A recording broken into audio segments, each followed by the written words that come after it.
आप सभी दर्शकों को मेरा नमस्कार। मैं डॉक्टर राकेश कुमार पासवान, साइकेट्रिस्ट, प्रयागराज। आगामी परीक्षाओं के लिए सभी छात्र छात्राओं को मेरी तरफ से शुभकामनाएं। और कुछ बातें जो है ज़रूरी है आज करना, क्योंकि आगामी परीक्षाओं को लेकर के बच्चों के दिलो दिमाग में काफ़ी तनाव की स्थिति है और कोविड काल की वजह से कई तरीके की समस्याओं का सामना करने के बाद आज जो परीक्षाएं हैं वो ऑफलाइन होने जा रही हैं। तो एक नए तरीके का वातावरण है, एक नए तरीके का परिस्थितियां हैं और इसमें सामंजस्य बनाने में कहीं ना कहीं बच्चों को दिक्कतों का सामना करना पड़ सकता है। तो इसके लिए किस तरीके की तैयारी रखी जाए और किस किस तरीके की दिक्कत हो रही है बच्चों को, इस पर आज हम लोग बात करेंगे। तो सबसे पहले तो ये समझना ज़रूरी है कि कोविड काल में जो परीक्षाएं थी वो ज़्यादातर ऑनलाइन थी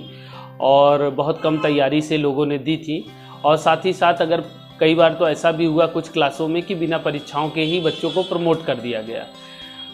और अब वो नए क्लासेस में आ गए और पुरानी क्लासेस की चीज़ें उन्होंने अच्छे से पढ़ी नहीं, तो जिससे उनका बेस भी कमज़ोर हो गया। और अब ऐसा होता है कि पढ़ाई का जो सिस्टम होता है उसमें एक क्लास को बेस बना करके ही अगले क्लास की पढ़ाई की जाती है। तो बच्चों को एक नए तरीके का वातावरण मिला, नए तरीके का सिलेबस मिला, नए तरीके की चीज़ें मिली जो कि वो तैयार नहीं थे पिछले साल ना पढ़ने की वजह से या पढ़ाई ना होने की वजह से, पूरी तरह से तैयार नहीं थे उसके लिए। तो इस तरीके से जब वो एक नए परिस्थिति में गए तो उनके लिए बड़ा दिक्कत हुई सामंजस्य बैठाने में, पढ़ाई में अपने आप को दोबारा लगाने में। इस परिस्थिति की वजह से कहीं ना कहीं उनकी तैयारी का वो जो चरम होता है वो नहीं पहुंच पाया और पढ़ाई में कहीं ना कहीं कुछ ना कुछ कमी रह गई पहले के मुकाबले।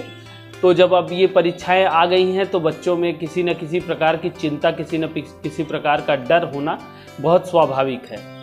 लेकिन इसमें बच्चों को ये भी ध्यान रखना है कि जिस परिस्थिति में उन्होंने अपने घर परिवार में लोगों को स्वास्थ्य के लिए जो है संघर्ष करते हुए देखा और जिस तरीके से एक अनसर्टेनिटी का एटमॉस्फेयर रहा, उस परिस्थिति में पढ़ाई का ना होना एक स्वाभाविक चीज़ है और इसके लिए उनको बहुत परेशान नहीं होना है कि हम पढ़ नहीं पाए और इसके लिए बहुत चिंता नहीं करनी है। अब जो समय है उसमें अपना जितना वो पढ़ सकते हैं आराम से उतना पढ़ना है। बहुत परेशान नहीं होना है कि रात रात भर जग करके पढ़ने की कोशिश करें कि जो पढ़ा हुआ है वो भी ख़राब हो जाए और साथ ही साथ जो हम इस समय पढ़ रहे हैं वो भी हम एग्ज़ामिनेशन में प्रेजेंट ना कर पाएँ, क्योंकि अगर हम रात में सही से रेस्ट नहीं करते हैं तो मेमोरी कंसोलिडेशन की जो प्रक्रिया होती है, यानी कि जो हम पढ़े हैं उसको अपनी मेमोरी में रखने की जो प्रक्रिया होती है वो कमज़ोर हो जाती है। तो इससे क्या होता है कि जो पुरानी बातें हैं, पुरानी चीज़ें हैं पढ़ी हुई, वो हम एग्ज़ाम में रिकॉल करके लिख नहीं पाते और जो अभी हाल फिलहाल में हमने पढ़ा है वो भी रिकॉल नहीं होता। तो इस प्रकार से देखा जाए तो जितना हमारा परफॉर्मेंस होना चाहिए उससे भी ख़राब परफॉर्मेंस हो जाता है। तो सबसे ज़रूरी यही है कि तनाव ना लें, समय से सोएं, अच्छे से खाना पीना खाएं, रिलैक्स रहने की कोशिश करें। कुछ थोड़ा समय, बहुत ज़्यादा तो परीक्षा अगर एकदम से चल रही है तो नहीं निकलता है, लेकिन 2-4-10 मिनट जब पढ़ाई से ऊब जाए तो अपने रिक्रिएशनल एक्टिविटीज़ में 2-4 मिनट, 10 मिनट, 15 मिनट देने में कोई हर्ज नहीं है, ताकि मूड फ्रेश हो जाए और पढ़ाई में जो उसका तारतम्य है वो बना रहे।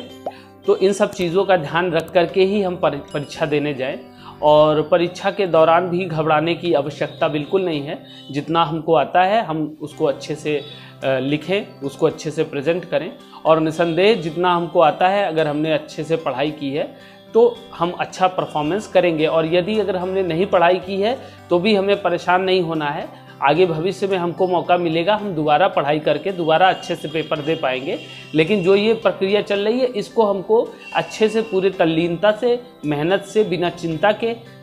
करना है, ताकि हो सकेगा तो इस बार ही हम उत्तीर्ण हो जाएंगे। लेकिन यदि अगर हम चिंता करते हैं तो परीक्षा में ऐसा देखा जाता है कि जो हमारा परफॉर्मेंस होता है या जो भी चीज़ें हम जानते हैं वो भी चीज़ें हम अच्छे तरीके से व्यक्त नहीं कर पाते हैं, जिसकी वजह से जितना हमें नंबर मिलना चाहिए उससे भी ख़राब नंबर मिल जाता है। तो परीक्षा देते समय भी इस बात का ध्यान रखना है कि किसी प्रकार की हड़बड़ी, किसी प्रकार की घबराहट और चिंता को अपने हृदय में जगह नहीं देनी है और इसके बाद तीसरा जो होता है वो होता है परिणाम का समय। तो जब हम परीक्षा दे लेंगे, हमारा परिणाम आएगा, तो हमको इस बात के लिए तैयार रहना है कि यदि हमारी पढ़ाई अच्छी हुई है, पेपर अच्छा हुआ है, तो भी कभी कभी हमारा नंबर बहुत अच्छा नहीं होता है और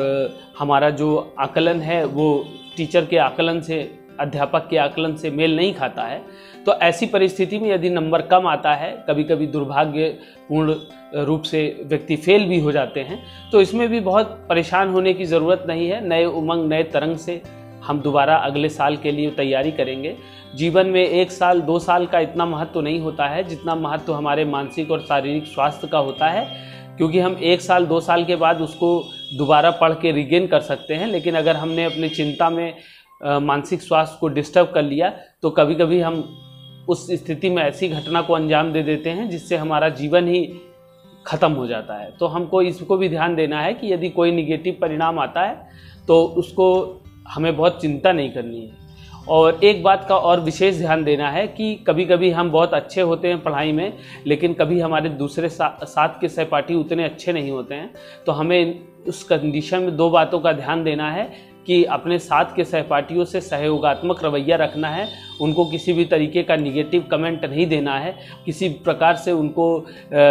बुलिंग नहीं करना है और उनके लिए हमेशा एक सहयोग का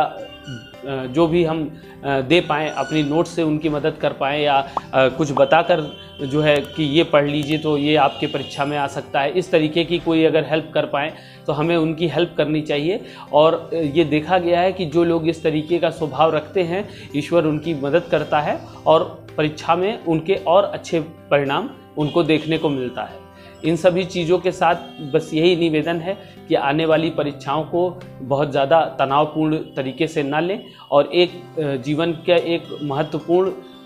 एपिसोड है ये, और इसको पूरी खुशी, पूरे जोश के साथ हमको डील करना है और निसंदेह हम अच्छा पढ़ेंगे तो अच्छा परफॉर्मेंस करेंगे। नमस्कार।